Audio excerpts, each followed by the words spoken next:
Vedu weye tsitsi dzangu dzakutsitsirira.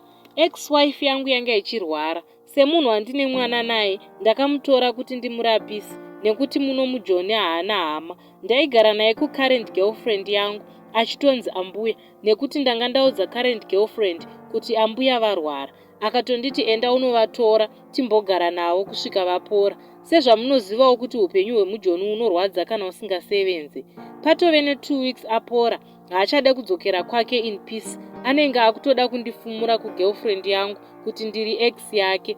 But apa taitove ne2 years tarambana, akatopiwa 2000 rand yekunotsvaga room, akapiwa negrocery, akungodzana-dzana, akungoti ndoenda mangwana, anenge akutoda nezvangu. Apa munhu haachaite ave skeleton. Ndakutya kuti wandinaye akazviziva anondidzinga pamba nekuti ndinotochengetwawo handishandi. Basa rakapera last year. Ndakushaya kuti ndakamutadzirei. Ndakamubatsirawo 1. Imwe pfungwa iri kuti ndomubatisa nemapurisa vamudhipote nekuti chaachagarira muno mujoni hapana. Kana achamuda ndoona pasina.